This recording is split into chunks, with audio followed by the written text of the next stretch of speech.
Hello students. तो अभी इस वीडियो में हम लोग वेक्टर रिलेटेड एक बहुत ही इम्पोर्टेंट टॉपिक को लेके डिस्कस करना है।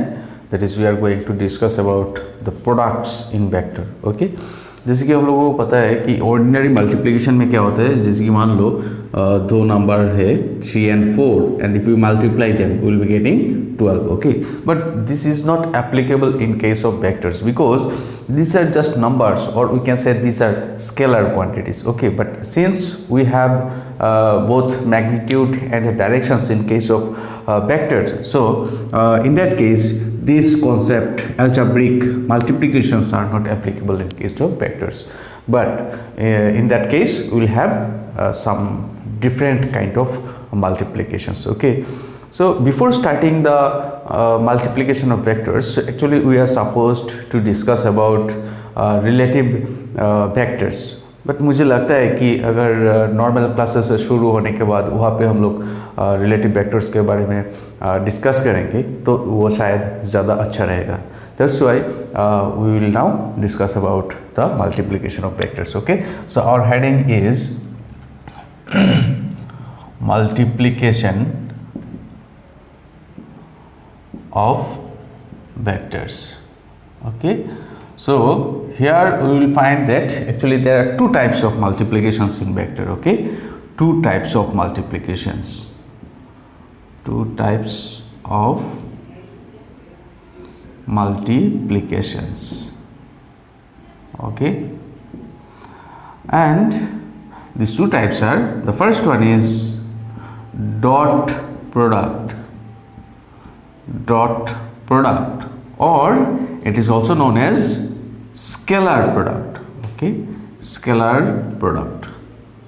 जैसे कि हम लोगों ने स्कूल में सीखा था कि if you write 3 into 4, 3 cross 4 equals to 12 और 3 dot 4 equals to 12, मतलब इन दोनों का मीनिंग, ये क्रॉस और मल्टीप्लिकेशन दोनों का मीनिंग लगभग सेम था. पर when we will study vectors, these two things are completely different. मतलब ये प्रोडक्ट का मीनिंग कुछ अलग रहेगा और क्रॉस का मीनिंग कुछ अलग, मतलब टोटली अलग, totally different. Okay, so this is dot product और also known as scalar product. Actually ये स्केलर प्रोडक्ट क्यों कहा जाता है? Because the output, even if we are considering two vectors, जैसे कि this is one vector and b is another vector, and if you product them, if you find the dot product or scalar product, the output always will be a scalar quantity. Okay, dot product में हमेशा जो result आता है ये एक scalar quantity रहता है, वो जस्ट उसका मैग्नीट्यूड रहता है, there is no direction. That's why we also call that this type of product is known as dot product. जब डॉट यूज करते हैं तो आउटपुट हमेशा एक स्केलर क्वांटिटी रहेगा. And here the second type is cross product. Okay, cross product, and here the output is always a vector quantity, so it is also known as vector product. Okay, तो vector multiplication में दो type का multiplication होता है actually. One is dot product, or since the output in dot product is always a scalar quantity, so it is also known as scalar product. And another type of multiplication is known as cross product, because and this cross product is also known as vector product because the output is always a vector quantity. So in this video particularly we will discuss about this dot product. Okay, तो ठीक है, देख लेते हैं क्या है. Actually बहुत ही simple है, थोड़ा जस्ट कॉन्सेप्ट को अच्छी तरह से फॉलो करना है. ठीक है, डॉट प्रोडक्ट और scalar product. Okay, scalar product यहाँ पे जैसे कि सिंपलेस्ट टाइप ऑफ डेफिनेशन, इसका अगर डेफिनेशन मुझे बोलना है तो मैं अभी जो डेफिनेशन बताऊंगा in true sense this is not correct, पर एग्जाम में मार्क्स मिलने के लिए वो काफ़ी है. और इन टू सेंस उसका डेफिनेशन क्या होना चाहिए वो हम लोग थोड़ा बाद में बात करेंगे. ठीक है, ग्रेजुअली हम लोग उस तरफ चलेंगे. तो डॉट प्रोडक्ट का डेफिनेशन ऐसा है कि जैसे कि मान लो this is one vector and this is another vector. Suppose this is vector A and this is vector B, okay, and we are interested to find the dot product of these two. तो यहाँ पे हम लोग बोलेंगे कि it is the product of magnitudes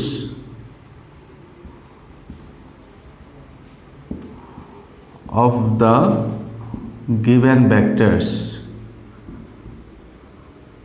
दोनों का magnitude का प्रोडक्ट है. This is the product of magnitude of the given vectors and also cosine of the smaller angle between them. ठीक है, between them. क्योंकि स्मॉलर एंगल क्यों, जैसे कि ये अलग अलग दो वेक्टर है, तो हम लोगों को क्या करना है, पहले इन दोनों को अरेंज करना है ऐसा. This is our vector A, this is vector B. अभी इन दोनों के बीच में दो ही एंगल हो सकता है, जैसे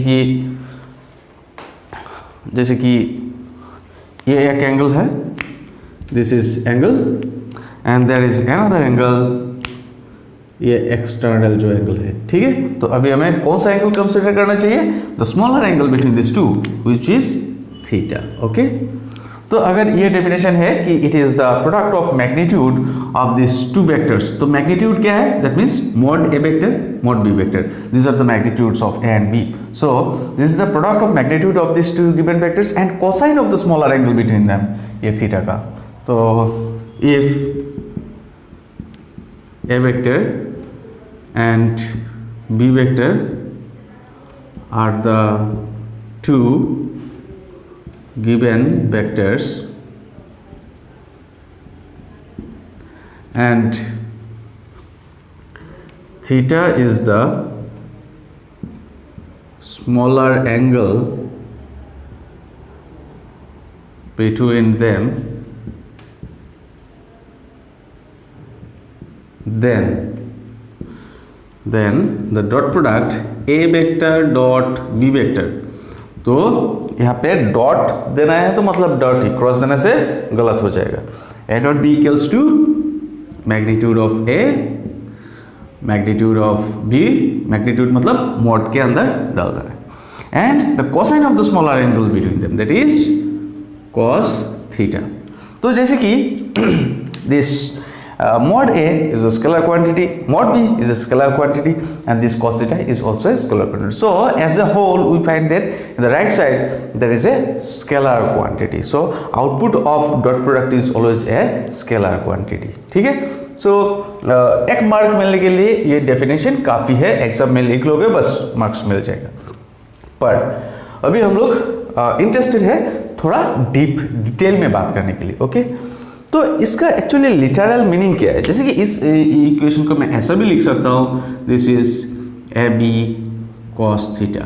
ओके, तो इस ए बी कॉस थीटा को मैं थोड़ा और मॉडिफाई कर लेता हूँ, जैसे कि दिस इज ए और ब्रैकेट के अंदर लिखा है मैंने बी कॉस थीटा. तो इसका लिटरल मीनिंग क्या हुआ, जैसे कि चलो यहाँ पे डायग्राम में कुछ देख लेते हैं. Let this is vector B, okay, और दिस इज वेक्टर ए. ठीक है, तो मान लो यहां से हम लोगों ने एक नॉर्मल ड्रॉ किया है ऑन वेक्टर ए वेक्टर, और this are the points. Okay, let's name this points like this. This is Q, okay, and this is angle theta. तो ये जो ट्राइंगल रहा, triangle OPQ is triangle, but this is a right angle triangle because APQ is a normal or perpendicular on this OP. Okay, तो इस triangle के लिए cos का value क्या है actually, cos theta. curly brown hair based by hypotenuse. ठीक है, based by hypotenuse. तो OP by क्या है, OP by OQ. ओके, तो OP मतलब क्या है, OP equals to OQ cos theta, और OQ क्या है, और Q is nothing but B vector, तो यहाँ पे simply magnitude B cos theta, ठीक है। तो ये देखो ए क्या है, this is magnitude of A, और बी cos थीटा क्या है, बी cos थीटा मतलब इसका value is equals to what, OP. तो एक्चुअली क्या है, ओपी मतलब क्या है और बी cos थीटा मतलब क्या है, हम लोग बोल सकते हैं कि जो वेक्टर, ये पहले तो बात ही है magnitude of A, this is magnitude of A vector, okay, और बीच में रह गया B cos theta, B cos theta is equals to what. अभी क्यू से हम लोग जब एक नॉर्मल ड्रॉ करते हैं ये पहले वाला वेक्टर ए के ऊपर, तब ये नॉर्मल पहला वाला vector that is A vector को जिस पॉइंट में टच करता है उस पॉइंट तक जो पीस मिलेगा, जैसे कि ये पोर्शन मिलेगा, ये क्या मिल रहा है, वो पोर्शन, मतलब जो ये magnitude of this vector and इस वेक्टर से नॉर्मल जब ड्रॉ करेंगे पहला वाला वेक्टर के ऊपर, तो जिस पॉइंट में नॉर्मल टच करेगा ये जो डिस्टेंस रहा है this is equals to B cos theta, ठीक है। तो इसे हम लोग क्या कह सकते हैं, जैसे कि ऐसा जब टू डायमेंशनल सिस्टम में कोई पॉइंट P था तो रिजॉल्व करके हम लोगों ने क्या बोला था, जैसे कि अगर ये वेक्टर A है तो यहाँ तक हम लोगों ने बोला था AX and this is AY। What is AX? This is the component of A along the direction of x axis, right? AX is the component of A along x axis। तो यहाँ पे हम लोग क्या बोलेंगे, दिस OP को हम लोग बोलेंगे कि B cos theta is nothing but the component of B vector along the direction of A vector, right? क्योंकि यहाँ पे हम लोग बोलते थे कि ax is the component of A vector along X axis, तो यहाँ पे भी तो हम लोग बोल सकते हैं कि this is the OP is the component of B vector along the direction of A vector, right? The magnitude of A and the component of B vector along the direction of A vector। A के direction में B का जो component रहेगा ये और magnitude of ए, इन दोनों का product है एक्चुअली क्या है, this dot product. Dot product का मतलब if you have two vectors this is equals to the product of magnitude of one vector मतलब मैं ए के बारे में बोल रहा हूँ, और टू वेक्टर और सेकेंड वेक्टर मतलब B, okay. So this is the product of magnitude of one vector and the component of second vector along the direction of first vector, जैसे कि ये वेक्टर के बारे में बोल रहा हूँ। So this is the actual definition of dot product। तो the same equation can also be expressed or it can be modified like b cos theta, ठीक है, हम लोग देख लेते हैं। तो जैसे कि हम लोगों को यहाँ पे मिला था कि a dot b is equals to A B cos theta. पहले हम लोगों ने इसको मॉडिफाई करके लिखा था ए बी cos थीटा, अभी हम लोग लिखेंगे इसको बी ए cos थीटा, ठीक है। तो what is B? This is magnitude of B vector, this is B, okay. अभी ए cos थीटा क्या है, जैसे कि ये था हमारा B vector, okay, this is vector A vector, और हम लोगों ने पहले क्या किया था, इस वेक्टर से इसके ऊपर नॉर्मल ड्रॉ किया था, ठीक है। Now our duty is to draw, इसको थोड़ा एक्सटेंड कर देते हैं, ठीक है। यहाँ से उस वेक्टर के ऊपर नॉर्मल ड्रॉ करना है, जैसे कि ये, ठीक है, this is right angle, okay. तो O, this is P, this is Q, और दिस इज ए वेक्टर, और इस पॉइंट का कोई भी नाम, ठीक है, पी क्यू आर दे देते, ठीक है, दो it is not required here. This is angle theta. तो अगर इसको हम लोग ऐसे घुमा देंगे, या तो इसको अगर बेस पकड़ना है तो वहाँ से अगर देखोगे तो ये मिलेगा, जैसे कि चलो इसको मैं मॉडिफाई कर लेता हूँ थोड़ा, जैसे कि इसको मैंने बेस में ऐसे घुमा दिया तो यहाँ पे आ जाएगा आर, और एंगल ऐसे आ जाएगा फिर यहाँ से ये this is vector A, this is vector B, this is P R and this is Q, this is O, ठीक है। This is angle theta. इसको बस घुमा दिया ऐसा करके एंटी क्लॉकवाइज, ठीक है। So this are two vectors, A vector B vector, okay. तो इस डायग्राम से cos थीटा का वैल्यू क्या मिल रहा है? cos theta curly brown here, this is our right angle triangle, okay, PQ OPQ, this is right angle triangle. तो curly brown here, base by hypotenuse, base OP, hypotenuse OQ, OP by OQ, तो OP equals to what? OQ cos theta, तो OQ equals to what? OQ, this is vector A, ठीक है। तो यहाँ पे a cos theta, तो literally a cos theta मिल रहा है हम लोगों को यहाँ पे। जैसे कि a cos थीटा था, a cos थीटा का मतलब क्या है? दिस इज OP, और OP क्या है? This is component of a vector along the direction of whom? Along the direction of b vector, क्योंकि ये a से a का जो एंड हेड है वहां से हम लोगों ने एक नॉर्मल ड्रॉ किया दूसरे वेक्टर के ऊपर, दिस इज b वेक्टर। और ये जो पॉइंट P मिला है, ये O से P पॉइंट तक जो डिस्टेंस है इसे हम लोग क्या कहते हैं? O से P तक, this is a cos theta. तो यहाँ पे a cos थीटा है, तो हम लोग बोल सकते हैं this is component of a vector along the direction of, एक इसका डायरेक्शन है भाई, this is the direction of B vector, ठीक है। सो दिस इज द हम लोग मतलब इसको इस तरह से भी एक्सप्रेस कर सकते हैं, ठीक है।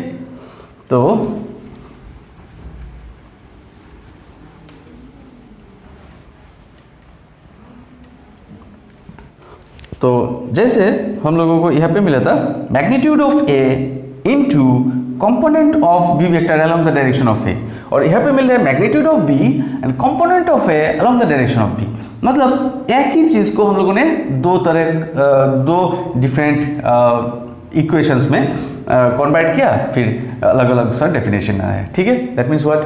a dot b is equals to b dot a, nothing different in this two, okay. तो अगर जनरलाइज फॉर्म में इसको अगर डिफाइन करना है तो कैसे बोल सकते हैं? Definition, this is the true definition actually. तो इसका डेफिनेशन ऐसा होना चाहिए कि it is the product of magnitudes of two vectors, no true नहीं, it is the product of magnitude of one vector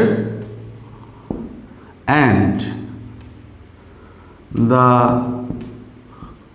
component of other vector, दूसरा जो vector रहेगा उसका component of other vector along the direction of first vector.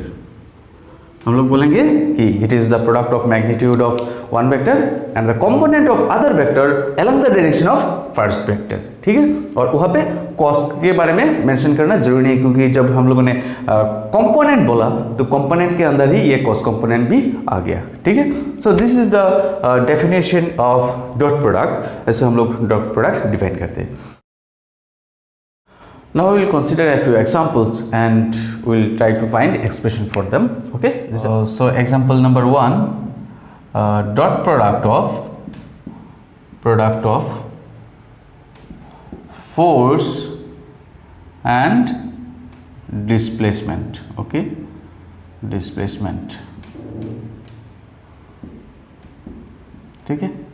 तो पहले तो हम लोग मान लेते हैं कि late f vector and s vector denotes force and displacement, because both force and displacement are vector quantities, okay, displacement। तो जब भी हम लोग डॉट करेंगे तो this is f vector dot S vector, ठीक है। तो as usual we know that after dot product will be getting magnitude of F, magnitude of S and cos theta. तो ठीक है, हम लोग डायग्रामेटिकली भी देख लेते हैं। So this is S vector, मतलब ड्यू टू द एप्लीकेशन, जैसे कि मान लो this is the force acting, okay. जैसे कि यहाँ पे ग्राउंड में कोई एक चीज रखा हुआ है और इसको एक रस्सी के जरिए इसको बांध दिया गया, तो मैं इसको ऐसा खींच रहा हूं। दैट मीन्स ये तो सरफेस में कोई एक बक्सा रखा हुआ है, एक थ्रेड के जरिए मैं इसको खींच रहा हूं, ऐसे ऐसे we are pulling this object.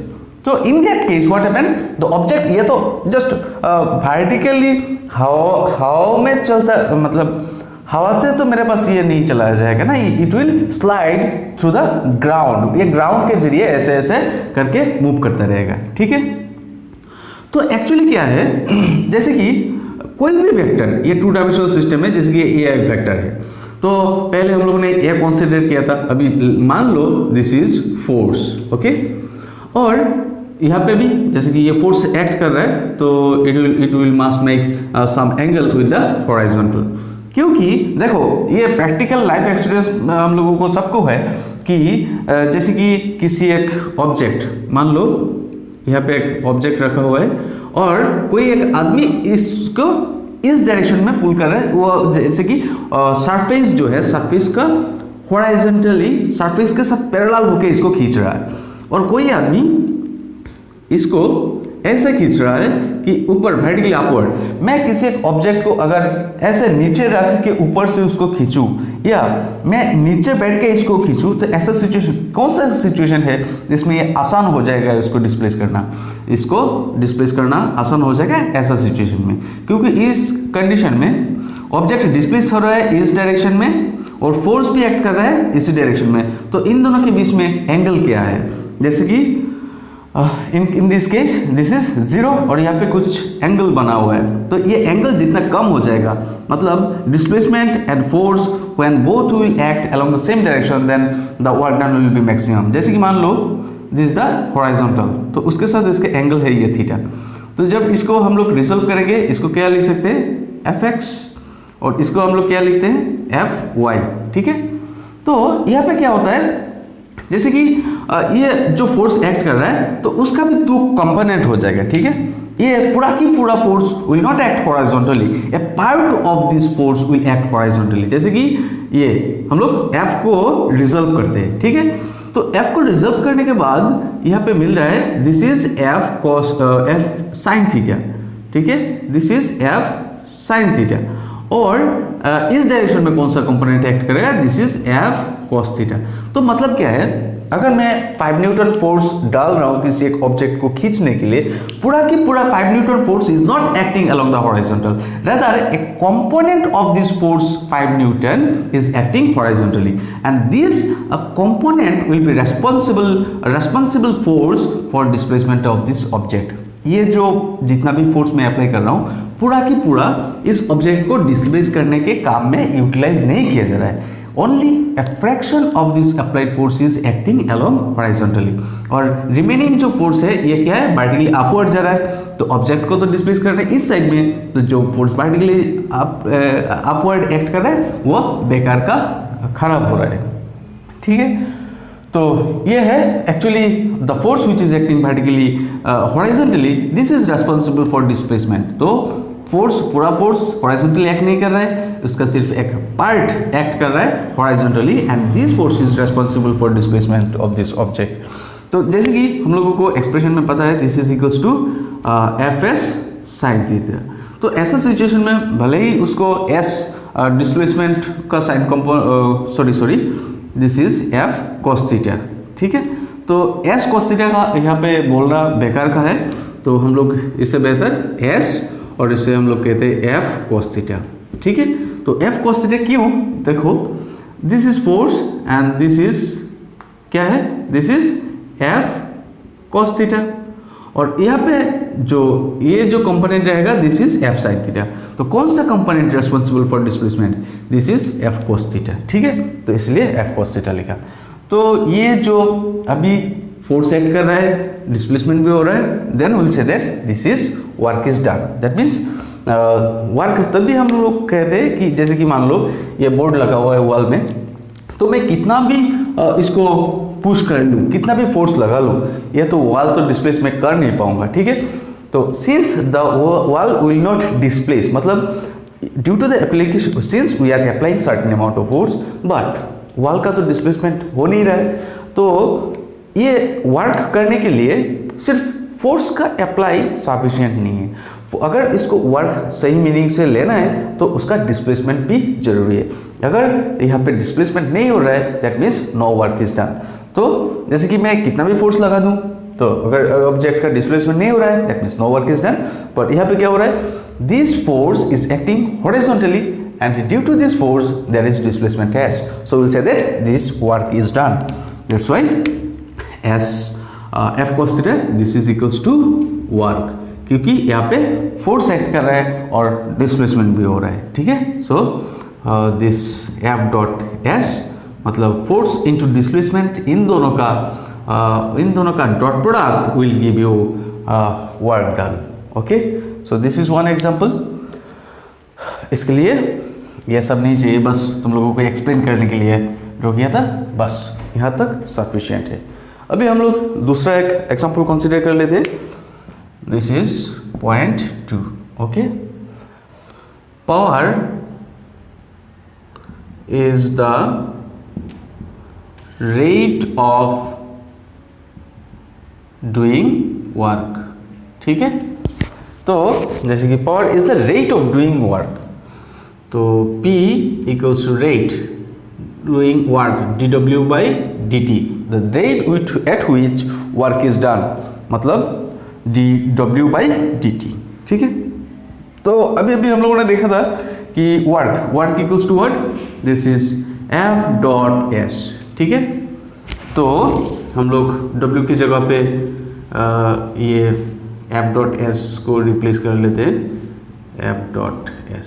Okay, तो अभी ऐसा है कि मान लो इसको जैसे कि D F by D T dot S, ऐसा भी तो लिख सकते थे, क्योंकि ऐसा सिचुएशन में हम लोग जब डिफरेंशिएट करते हैं ऐसा होता है डी डी टी, ठीक है, एक्स वाई। तो हम लोग क्या करते हैं, यहाँ पे किसी एक को कांस्टेंट रखते हैं, दूसरे को डिफरेंशिएट करते हैं। जैसे कि मान लो पहले x को रख दिया, फिर dy बाई dt, फिर y को बाहर रखना है y, फिर x को डिफरेंशिएट करना है dx बाई dt। तो यहाँ पे हम लोग क्या करेंगे, जैसे कि यहाँ पे एक कांस्टेंट है, तो हम लोगों का बात यह है कि अगर तुम किसी भी कांस्टेंट को डिफरेंशिएट करोगे तो रिजल्ट हमेशा 0 आता है। तो यहाँ पे फोर्स कांस्टेंट नहीं हो सकता, सॉरी ये डिस्प्लेसमेंट कांस्टेंट नहीं हो सकता, क्योंकि अगर डिस्प्लेसमेंट कांस्टेंट का मतलब क्या है, डिस्प्लेसमेंट हो नहीं रहा है, डिस्टेंस अगर फिक्स्ड रहेगा then all will say that this is constant. तो इसका मतलब यह है कि this S can not be constant, rather this applied force, कितना फोर्स मैं अप्लाई कर रहा हूँ, दिस में बी कांस्टेंट। जैसे कि ये 5 न्यूटन का फोर्स, 5 न्यूटन का फोर्स लगा के मैं इसको पुश कर रहा हूँ, तो हमेशा 5 न्यूटन ही रह रहा है। तो ऐसा सिचुएशन में फोर्स इज कांस्टेंट। तो जैसे कि फोर्स को बाहर ले रहा हूँ, दिस डॉट और ds वेक्टर बाई dt। तो यहाँ पे ऐसा भी तो लिख सकता था कि प्लस करके df by dt dot s vector, ठीक है। तो ऐसे सिचुएशन में ये क्या हो जाएगा, this is equals to 0। Why it is 0? Because here we are considering that force applied is a constant, ठीक है। Force applied is a constant, that's why this term is 0। So only the left term here is this, और इसका value क्या है, f dot और ds by dt मतलब rate of change of displacement is equals to what, velocity. So power, this is vector sorry this is scalar quantity, right. हाँ, तो this power is the dot product of force and velocity, ठीक है। यहाँ पे extra dot नहीं होना चाहिए। तो ये रहा 2 एग्जांपल्स, ओके।